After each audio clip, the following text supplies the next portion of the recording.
ہوگا۔ کربلا میں فاطمہ کے لال اور علی کے دلارے کے ساتھ بے وفا غدار کوفیوں نے کیا کیا ہے۔ امام پاک کو ان کے بے وفا و غداروں کی بے وفائی اور بدعہدی پر انتہائی حیرت تھی کہ ابھی اطمینان کے ساتھ بیٹھ بھی نہ پائے تھے کہ کچھ تھکان دور کرے۔ کوفے والے آتے ہیں اور آنے کے بعد امام حسین سے کہتے ہیں، اے حسین، آپ یزید کے ہاتھ پر بیعت کر لے یا اس سے جنگ کرنے کے لیے تیار ہو جائے۔ ابن سعد ایک جنتی صحابی حضرت سعد بن ابی وقاص ایک جنتی صحابی ہے جن کا نام حضرت سعد بن ابی وقاص ہے۔ یہ بہت ہی مشہور، ان کے نام سے آپ واقف ہوں گے، رضی اللہ تعالیٰ عنہ کا بیٹا تھا۔ وہ نہ اہل حریص الدنیا امام حسین کی عظمت و بزرگی سے خوب اچھی طرح واقف تھا، اس لیے وہ یزیدی فوج کی سپہ سالاری سے بچنے کی کوشش کرنے لگا۔ جو یزیدی کی طرف تھا، ایک صحابی ہے سعد بن ابی وقاص، یعنی ان کا ایک بیٹا تھا جو یزیدیوں کی طرف تھا۔ اس کو پتا تھا کہ امام حسین کس ذات کا نام ہے، امام حسین کس کو کہا جاتا ہے، امام حسین کون ہے۔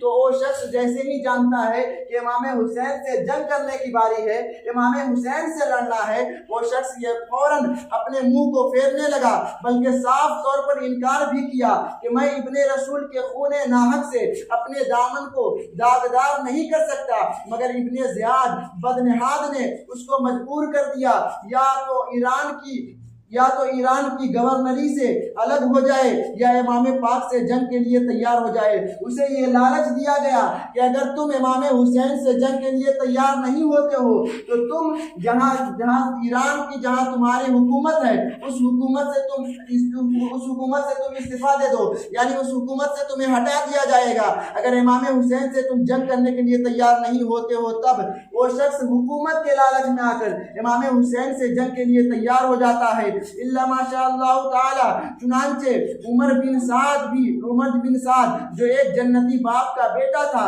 مگر ایران کی حکومت کے لالچ میں آ گیا، اور حیدر کرار کے گوہر پارے نوجوان جنت کے سردار امام حسین رضی اللہ تعالی عنہ کے گھر کو لوٹنے اور ان کو قتل کرنے کے لیے تیار ہو گیا، اور 5000 کی فوج سپہ سالار لے کر کربلا میں پہنچا، اور دریائے فرات کے کنارے، یہ سب واقعات کب ہو رہے ہیں؟ 2 محرم کو ہو رہے ہیں، یہ سب واقعات کو غور کیجیے گا۔ پہنچا اور دریائے فرات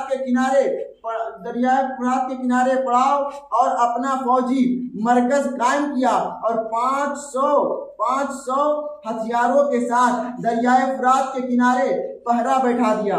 یہ 2 محرم سے ہوتے ہوئے آیا، اس کو تیار کیا گیا کہ امام حسین سے جنگ کے لیے تیار ہو جاؤ۔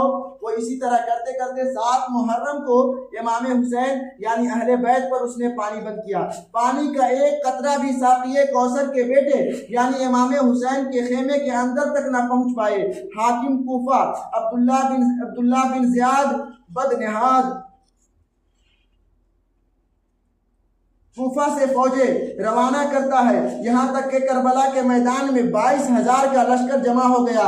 اے ایمان والو، کتنی حیرت کا مقام ہے کہ امام حسین کے ساتھ کل 82 انسانوں کا قافلہ ہے، ان میں عورتیں بھی ہیں، بچے بھی ہیں، بوڑھے بھی ہیں اور جوان بھی ہیں، انہی میں 82 مسافروں میں عابد بیمار بھی ہیں اور علی اصغر شیر خوار بھی ہیں۔ یہ لوگ جنگ کے ارادے سے بھی نہیں آئے ہیں اور ان لوگوں کے پاس جنگ کافی ہتھیار بھی نہیں ہے، لیکن اس کے باوجود ان 82 حضرات کے مقابلے کے لیے 22,000 کی فوج ہتھیار کے ساتھ بھیجی جاتی ہے، اور اس کے بعد بھی یزیدی فوج پر خوف و دہشت طاری ہے۔